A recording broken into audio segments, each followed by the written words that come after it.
I'm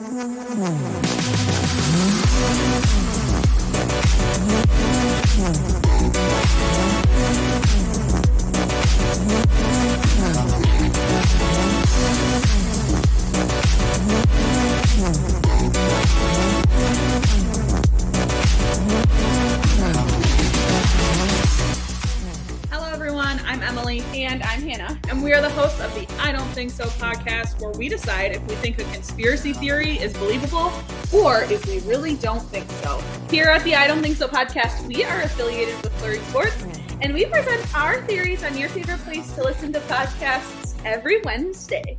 If you like what you hear, give us a share. Definitely like our tweets on Twitter, where you can follow us at I Don't Think So _EH.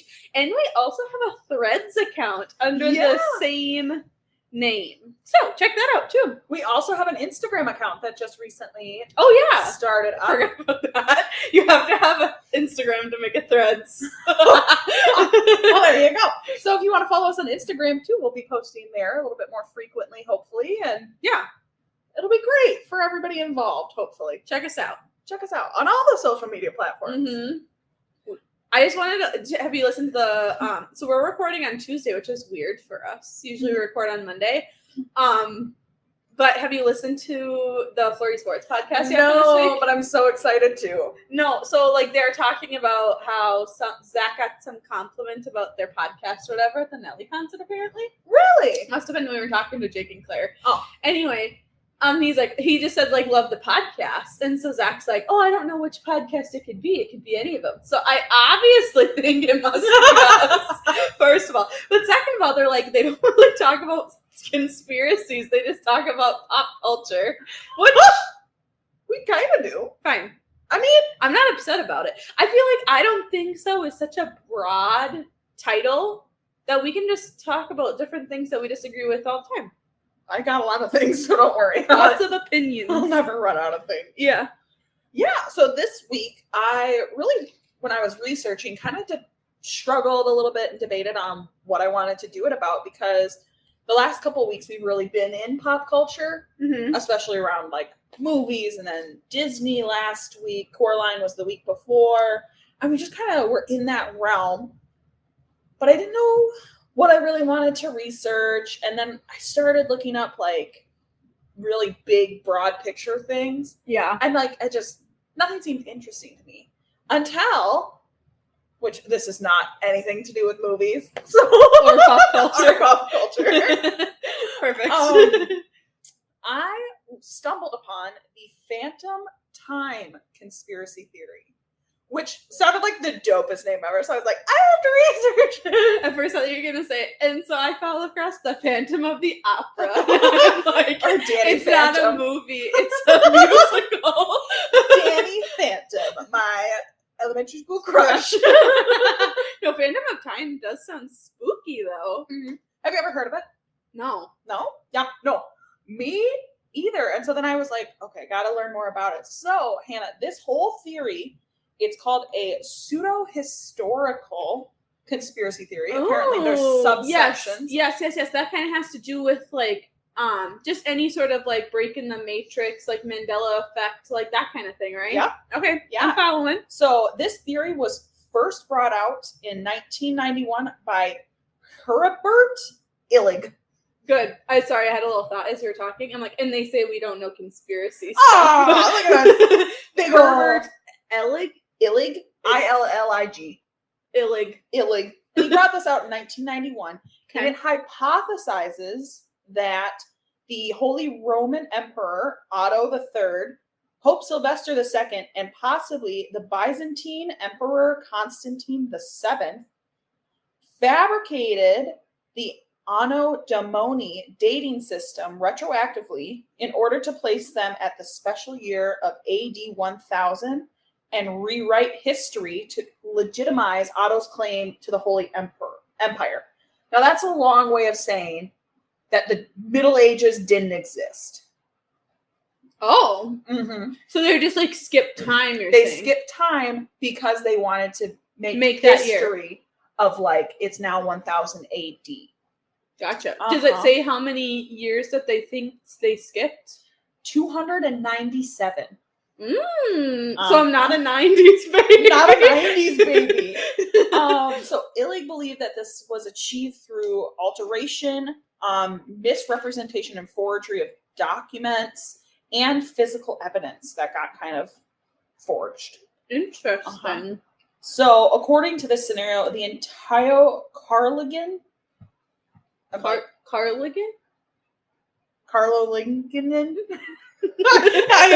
it earlier and then I forgot it. I just thought you looked at me like I knew I would I know who that really was. was hopeful. I was like, Oh man. But this whole period that would include the figure Charlemagne is actually fabrication, so being phantom time of 297 years, which would be estimated from 614 to 911 AD. ooh.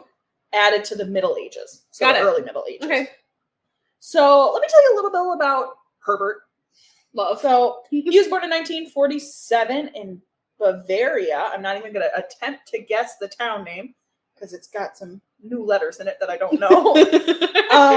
So he was active in an association dedicated to Immanuel Velikovsky, catastrophism, and historical revisionism. Sure. Mm-hmm.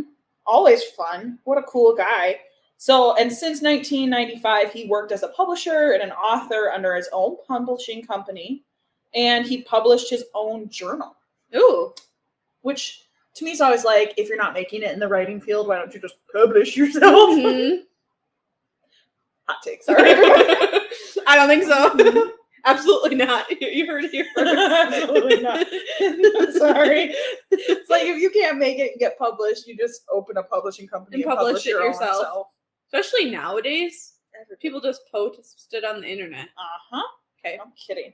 Outside of his publications related to revised chronology, he's edited the works of Egon Friedel, and I don't know who that is. Yeah. Before focusing on the early medieval period, he published various proposals for the revised chronologies of prehistory and of ancient Egypt. So he was one that, he kind of thought a lot of history was faked. Okay. Which, or a lot of history didn't happen the way we are told it's happening. it's either exaggerated or parts are left out, which honestly you could say the same for how we've learned modern day history too. Oh, absolutely. But whatever. It's fantasized and whatever. So his proposals received pretty prominent coverage in German popular media in the 1990s. His 1996 book, which I'm going to say it in English and not German, which is called The Invented Middle Ages, also received scholarly recensions, but was universally rejected as fundamentally flawed by historians. So, shockingly. In 1997, he wrote a book, Ethics and Social Sciences, and it offered a platform for critical discussion to that proposal, with a number of historians commenting on different aspects in it. After 97, there's been little scholarly reception of his ideas, although they continue to be discussed as pseudo-history in German popular media. Okay. So he published some more hypotheses in 2013, but again, it didn't really gain any traction because he kind of was scoffed at. Yeah, he's kind of booted out of credibility. Sure. After a little while, a bunch of historians came out and were like, "No, liar! It existed." Dun dun dun. They have a fake glue-on mustache. No. So some of his claims include that there is not a ton of archaeological evidence that can be reliably dated to the period of 614 to 911, which is true. And anything that can be dated, it's almost nothing, and nothing that's not nothing, but almost nothing that is from that time period can really be reliably dated. Okay. So is it something though that it's just so old that you can't do it? I think partially, and I think that time period, the Middle Ages, was also known as the Dark Ages in a lot of ways. So it was just not a time of prosperous growth. Sure. And change. So it was You weren't saving a bunch of stuff either. You weren't saving a bunch of stuff, and like shit that worked 15 years ago works now. Mm-hmm. So it's not always easy to be like, this comes from This time. 712 and not 912, you know? So, the dating methods used for such recent periods like radiometry and dendrochronology are actually inaccurate, which I did not do any research to prove or fabricate those claims. Okay. I'm coming strictly off of what he is saying. It is true that medieval historians rely a ton on written sources. Sure. So basically, a ton of the information we've gotten from that period is just what people wrote down. Yeah, which can obviously be fluffed. Could be fabricated to make Otto seem like the rightful ruler, because I think at the time it was questioned if he should Be or not. succeed the throne. Who knows? The presence of Romanesque architecture in the 10th century Western Europe suggests that Roman era was not as long ago as conventionally thought. So there's buildings and things in Europe, Western Europe, that are part of like Romanesque architecture, which would have been believed to be back in like prior to the Middle Ages. However, with it showing up in Western Europe, he's saying that like it's not actually an additional 200 plus years old. Okay. Couldn't they just choose to still do it in that style though? Could they? I don't know. And then his final thing that like really came out is at the time of the introduction of the Gregorian calendar, which came out in 1582 AD, there should have been a discrepancy of 13 days between the Julian calendar and the real or the tropical calendar. And when astronomers and mathematician works for Pope Gregory, not Pope, Pope Gregory the 13th had found that the civil calendar needed to be adjusted by only 10 days. And so from this, Illig concludes that the AD era had counted roughly 3 centuries, which never actually existed.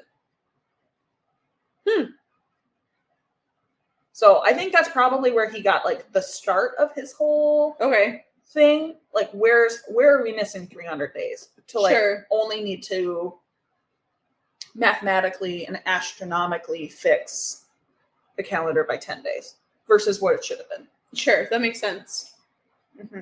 So those are his big claims as to why he believes that like the Middle Ages was the age that actually like didn't exist. So some like reasons why this theory might not be true. Some rebuttals. So observations in ancient astronomy, especially those of solar eclipses cited by European sources prior to 600 AD, which would have been prior to the phantom time, agree with the usual chronology and not with Illig's.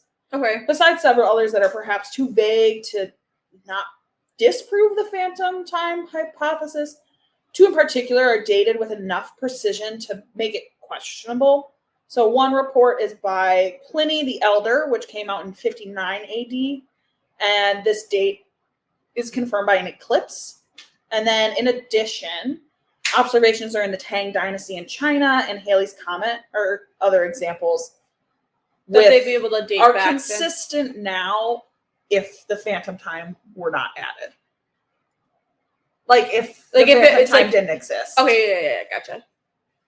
If history was what history is. So if you're saying if everyone did this correctly, that makes sense. But if it didn't do it correctly, then we're confused. Goodness gracious. It's like, who knows?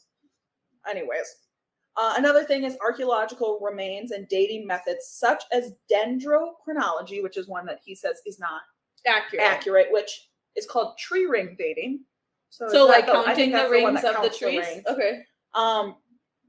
Would actually refute rather than support the phantom time theory. Okay. Which I didn't know there was trees that old. think of like the redwoods and stuff. They're thousands. Yeah, I think so. Jesus. Probably just hundreds. But I don't know. It don't matter. And I'll read this last one and then we can talk about it because it's a lot of big historical words getting thrown around that I don't know a ton of things about. Okay, But- sounds good. So the last thing that would refute the claim of phantom time would be if Charlemagne and the Carolingian dynasty were fabricated, there would have been a corresponding fabrication of the history in the rest of Europe during the same era, Sure. including the Anglo-Saxon England, the papacy, and the Byzantine Empire. The Phantom Time period also would have encompassed the life of Muhammad and the Islamic expansion into the areas of the former Western Roman Empire. So this history would all have to be forged and be drastically misdated. It also would have had to be reconciled with the history of the Tang Dynasty of China and its contact with the Islamic world, such as the Battle of Talis. Okay. So a lot of other large world events were occurring at that time just because That's how stuff that's works. how the world works. Mhm. And so for this entire period of time to revolve simply around the Roman Empire would mean that the entire world would have had to been on the same page and gone, yeah, no, it's cool. We're just going to skip 300 years. Yeah. So that's the theory. It's a cool name theory. Mm-hmm. I could see, like, I understand where he's coming from, where there's probably lots of things in history that are not documented accurately. Mm-hmm. I don't know if that's a jump to, like, there's actually 300 years missing. Difference. You know Yeah. what I'm saying? Because, like, that's what I was thinking of before you brought it up, that last thing of, like, there's so many other empires Mhm. and, like, histories that are being documented during that time that you're not just going to ignore all of that, because you can trace back lineage even of generations of people. And even if it's not perfectly, like, documented to the year that we know as now as 365 days, right, it'd at least be you'd think it'd be close enough that they'd have some sort of guesstimation. Yeah. I always Yeah. thought, though, too, like, before they made this calendar, like, how did they count people's birthdays? I've always wondered that. I have no idea. Or do like holidays. Yeah. I don't Like, know. I understand, like, the equinoxes and stuff. Like, did they just, like, count so many days after that? Constantly measure the sun. I don't know. I couldn't tell you. I don't understand it. I'm not a big history buff. So I think that's why this theory kind of threw me for a loop at the beginning of just like all these huge words of like someone who knows something about history is saying big chunks of history didn't happen. Now, it wouldn't shock me if, say, like, we lost 2 years in the history of humanity. Mm-hmm. You know, if someone was like, I thought we were in 59 and we were actually in 60. Like, And then people just kind of made it work or whatever. right. Like, and how many people had calendars with years on them? Mm-hmm. Probably not very, I mean, I guess I don't know. But I assume not a ton, Yeah. except for the really wealthy and the really educated. Yeah. And so if you just came forward as like the monarch and said, it is 70, and that kind of spread throughout the land, like, sure. But that still doesn't necessarily make up for 300 years of just time Yeah. disappearing. And I assume the farther back you go, the less artifacts you find. So them being like, there's nothing really dated to this period besides like written stuff. I'm like, well, yeah, What else is there supposed to be? that was like literally almost 2,000 years ago. Not almost, like 1,500 years ago. Mm-hmm. I'm Not surprised that that's all that there is. not shocked. I think styrofoam decomposes in that amount of time. You know? Yeah. Like, it doesn't shock me that there's not a ton of artifacts. I think this guy's got some legs to stand on if he talks about more like we don't interpret historical events super accurately. Oh, for sure. And what's hard about and you can say this for different scientific things, there is still a matter of opinion for certain things within science, but especially I think within history is like it's one person's historic take based on whatever they're reading or analyzing or whatever, and then you're putting all these pieces of a puzzle together to try to make a guess. But even if you have first-hand accounts of people, they're not necessarily telling the truth, first of all. You might not be interpreting it correctly, second of all. And you're also going to have to then validate that against someone else's opinion. So it all comes down to the fact that, like, there's probably things that aren't necessarily accurate, and there's also so much that's been, like, fantasized and, like, adapted, especially now, of, like, we make certain things really huge deals and, like, skip over other major parts of history that are not, like, that big of a thing. No. You know? No. So if he were to say it like that, I would definitely agree with him. Mm-hmm. I really don't think 300 years from history are faked. No, I don't either.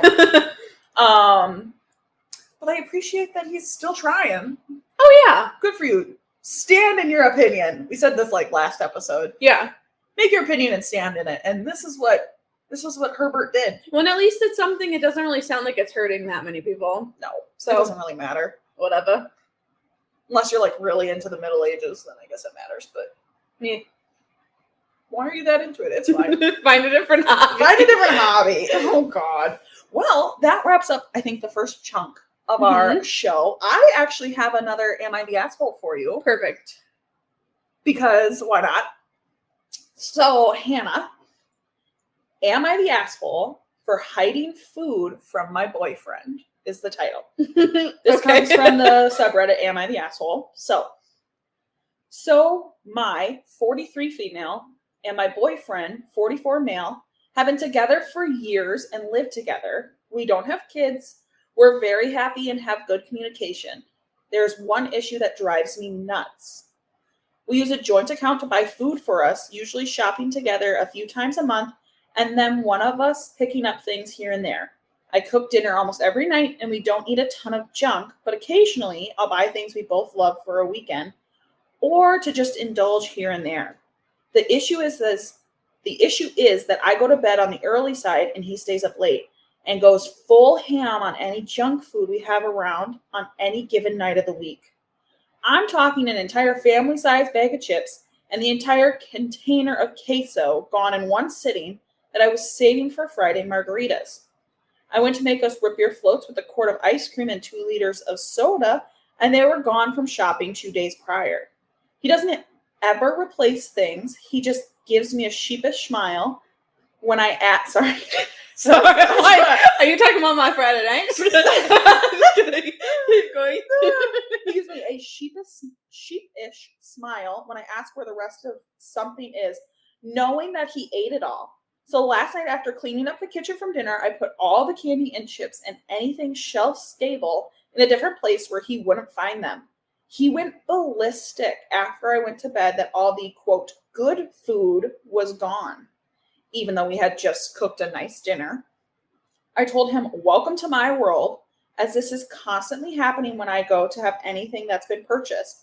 He said I was treating him like a child, and I said he was acting like one. I don't care that he indulges, but to literally finish off every bit of something that has been bought for us both to enjoy is getting really old. It's not a weight thing or a money thing. I just want him to leave maybe one portion for me, or maybe we can enjoy together. So until he can show me some willpower, I told him I won't be keeping any junk food around for him to gorge on unless it's something he purchased from his own account. Part of me thinks this is just funny, which is why I might be the asshole, but I just think he needs to figure out how to share, figure out how to not consume the entire lot in one sitting, or figure out how to buy his own treats. Period. Here, I think that he's being kind of a jerk. Like, I feel like, I understand, like, there's definitely times where, like, you sit down and you're like, oh, I want some chips, and you start eating, and then all of a sudden you reach and there's none left. Done that more than one occasion. You know what I mean? Like, I understand if it's, like, a one-time thing, all right? Or even if you want to eat that much, fine. But then you should be replacing it if you know that, like, this person also wants to enjoy it. Yeah. Right? Like, you don't buy food together knowing that you're going to share it and then not share. Like, that's just rude. Yeah.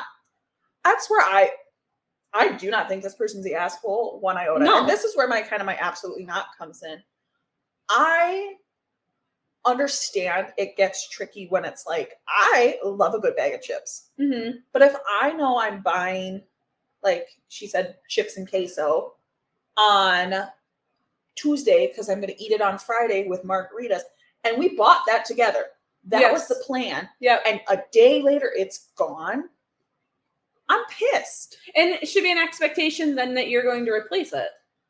And it's super immature to me for you to be like, clearly you are up late. You know, she goes to bed early. So, you know, she's not going to be there eating the food with you. Right.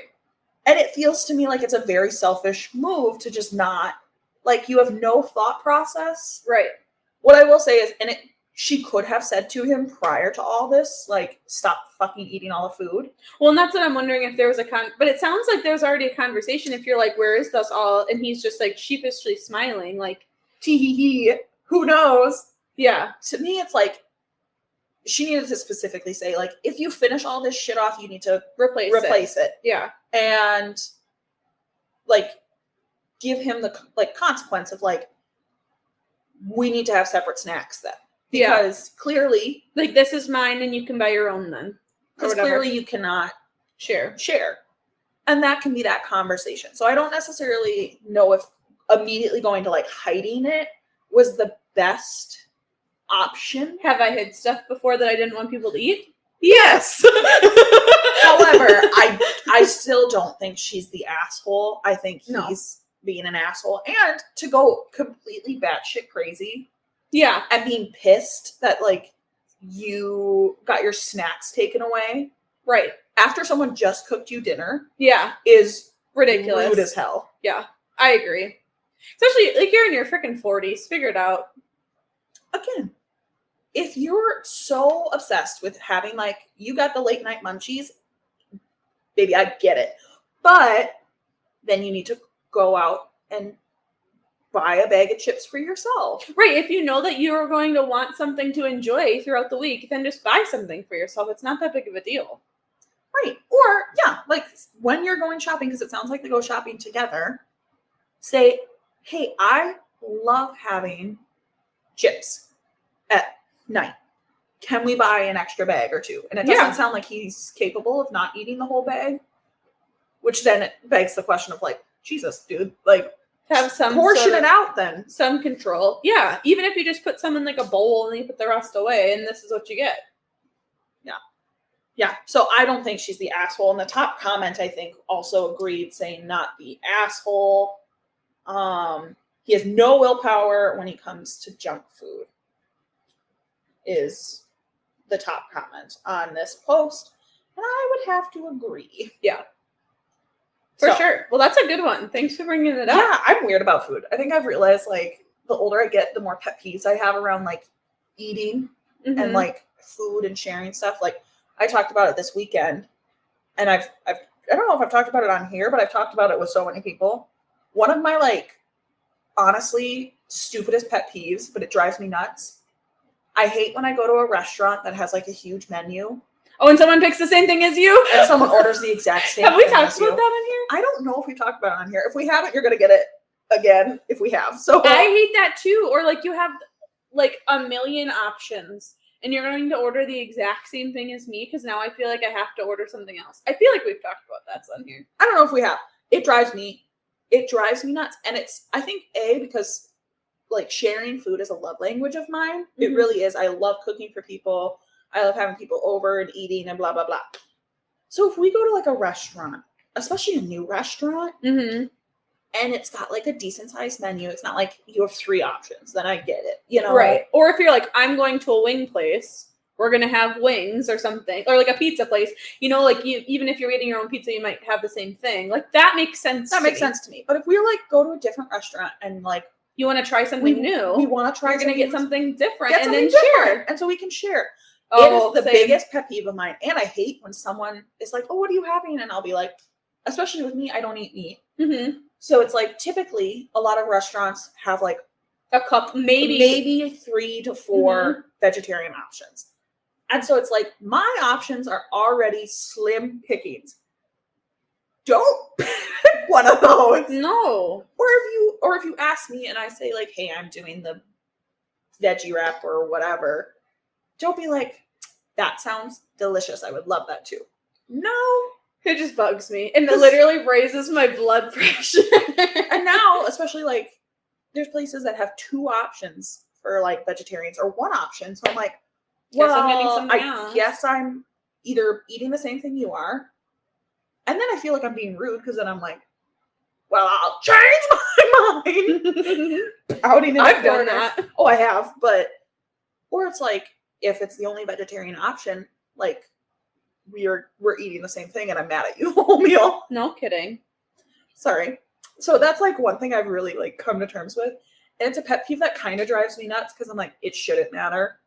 But it really I feel like a bothers lot me. of people in our family though are like that. Cause they'll say like, oh, what are you getting? And you'll say like, oh, I was thinking of the veggie wrap. I'm like, oh, okay, I'm not gonna get that then.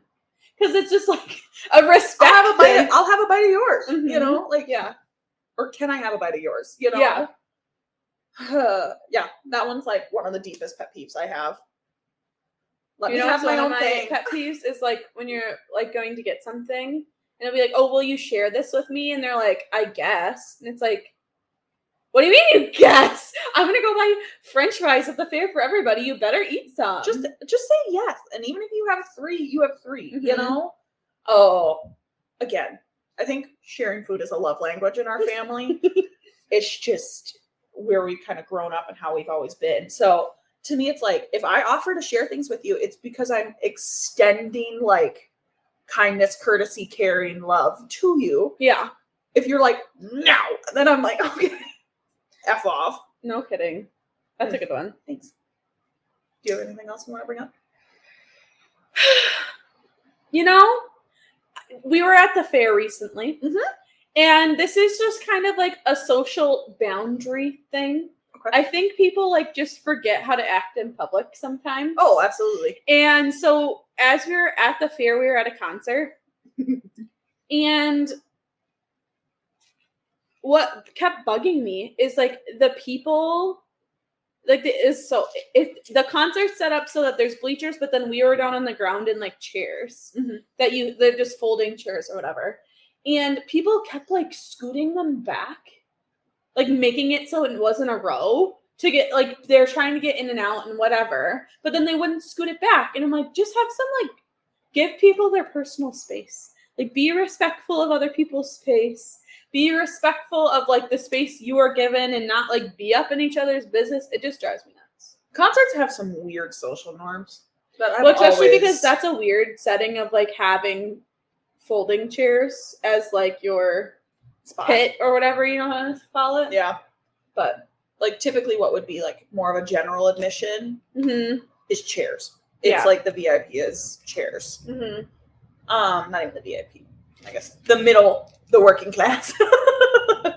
Blue collar. The blue collar folks are in chairs versus bleachers. So it is an odd setup.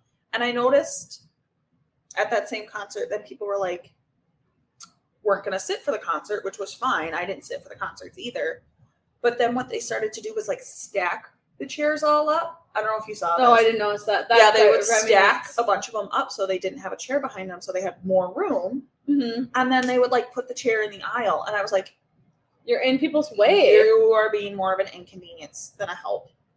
And now it's like what was a clear line of like the chair forward to the next chair is your space. Mm-hmm. And like the back of that chair to the back of my chair is my space. And now you've removed that barrier. So it's like now like my chair is my space. Mm-hmm. And you've got all the space in front of me and all the space in front of you. Like, no. Just be respectful of people's space. Just Also, when you wait in line, you do not need to be up against someone. my personal bubble has grown so much Like as the age of COVID if I can has see hit. you breathing on the back of my neck, or like you're brushing up against me, back up. Like I can understand like, oh, you're trying to get something out of someone's way for a second, but no, you're waiting in line and you're like on top of me, I'm gonna throw an elbow pretty quick here. Mhm. If you catch it, you're too close. Yeah. Pet peeve. Give me my bubble. Respect my bubble. No kidding. That's all I have. That's it. Well, cool. Tune in next week. We'll see you on Wednesday. Go ahead and follow all of our socials now, and we'll do some posting. Absolutely. See ya. Bye.